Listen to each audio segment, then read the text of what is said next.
আসসালামু আলাইকুম প্রিয় দর্শক শ্রোতা। আজ আমাদের আলোচ্য বিষয় হবে ইঞ্জিন কানেক্টিং রড। প্রথম আসেন ইঞ্জিন কানেক্টিং রডের পরিচয় জানি।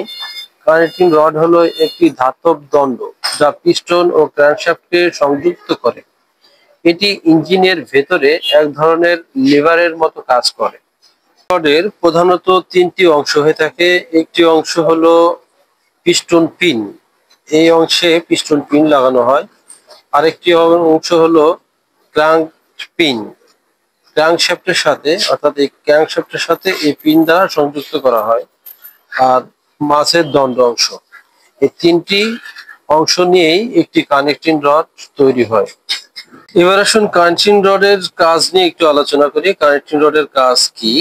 প্রধানত তিন ধরনের কাজ থাকে। একটি কাজ হচ্ছে লিনিয়ার থেকে ও রোটারি মুভমেন্ট পরিবর্তন করা, অর্থাৎ লিনিয়ার বলতে পিস্টন যে ওঠানামা করে, এই ওঠানামার শক্তিকে ঘূর্ণন শক্তিতে পরিবর্তন করা। দ্বিতীয়ত বলতে পারে শক্তি স্থানান্তর। দহন চেম্বারে জ্বালানি পড়ার ফলে পিস্টনের উপরে যে চাপ পড়ে, কানেক্টিং রড সেই চাপকে ক্র্যাঙ্কশ্যাফটে স্থানান্তর করে। তৃতীয়ত সামঞ্জস্য বজায় রাখা। ইঞ্জিনের ভিতরে বল ও কম্পন অনেক বেশি হয়, কানেক্টিং রড এগুলো নিয়ন্ত্রণে সাহায্য করে।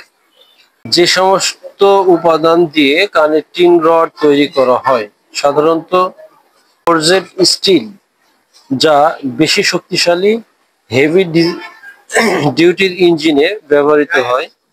তারপরে আরেকটি ধাতব দিয়ে তৈরি করা হয়, সেটা হচ্ছে অ্যালুমিনিয়াম অ্যালয়,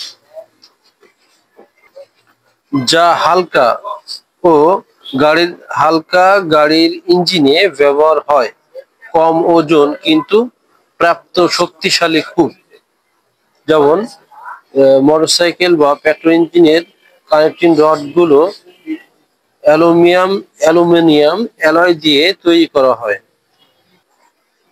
তৃতীয় আরেকটি উপাদান কাস্ট আয়রন, যা সস্তা ও সহজলভ্য, তবে খুব হেভি ইঞ্জিনে কম ব্যবহার হয়, যা তুলনামূলক নরম বা হালকা হয়, যার দরুন হেভি ইঞ্জিনে ব্যবহার করা হয় না।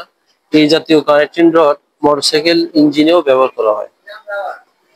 কানেক্টিং রড অনেক ধরনের হয়ে থাকে, তার মধ্যে আই সেকশন কানেক্টিং রড সবচেয়ে সাধারণ, শক্তি ও ওজনের মধ্যে ব্যালেন্স রাখে। তাই এই জাতীয় কানেক্টিং রড মোটরসাইকেল ইঞ্জিনে বেশি ব্যবহার করা হয়। এবার যদি আসি আমরা কানেক্টিং রড এর আয়তন নিয়ে, মানে কানেক্টিং রড বড় বা ছোট ব্যবহার করলে ইঞ্জিনের ক্ষেত্রে কি প্রভাব ফেলে। সাধারণত বড় কানেক্টিং রড হলে কানেক্টিং রড যদি আয়তনে বড় হয়, তাহলে সেক্ষেত্রে ইঞ্জিনের শক্তি টর্ক বেশি উৎপাদন হয়। আর এ জাতীয় কানেক্টিং এ ইঞ্জিনের সাউন্ড বা নয়েজিং কম হয় আর গরম কম হয়। আর যে গাড়ির বা যে ইঞ্জিনের কানেক্টিং রড সাধারণত ছোট হয়ে থাকে, সেই ছোট কানেক্টিং রডের ইঞ্জিন সাধারণত উচ্চ আরপিএম এর হয়, রেসিং বাইকে হয়, যার দরুন ইঞ্জিন অনেক গরম হয়।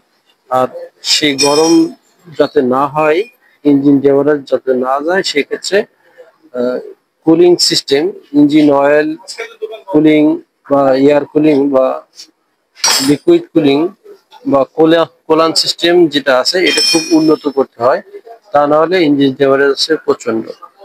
সাধারণত মোটরসাইকেলের ক্ষেত্রে রেসিং বাইকেই ছোট কানেক্টিং ব্যবহার করা হয়।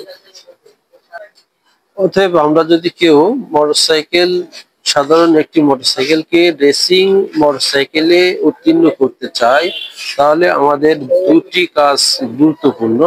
একটি হচ্ছে কানেক্টিং রড পরিবর্তন করে ছোট কানেক্টিং রড লাগানো, পিস্টনকে রেসিং পিস্টন লাগানো, যা ওজনে হালকা হবে এবং রেসিং কোয়ালিটির হবে। তাহলে এটি 100 সিসি বা 150 সিসি যে কোনো বাইকে রেসিং বাইকে কনভার্ট করা সম্ভব। কানেক্টিং রড হচ্ছে ইঞ্জিনের হার্ট, অর্থাৎ পিস্টন হেড, যেটা পিস্টনের মাথা আর হেড চেম্বার, এই জায়গার যে মেকানিজম, এটা হলো একটা ইঞ্জিনের হাড়। এই হাড়ের সাথে কানেক্টিং রড ক্রাঙ্কের সাথে সংযোগ স্থাপন করার লোহা দণ্ডই হচ্ছে কানেক্টিং রড, যা ইঞ্জিনের হাড়ের সাথে ইঞ্জিন ক্রাঙ্কের সাথে সম্পর্ক যুক্ত করে।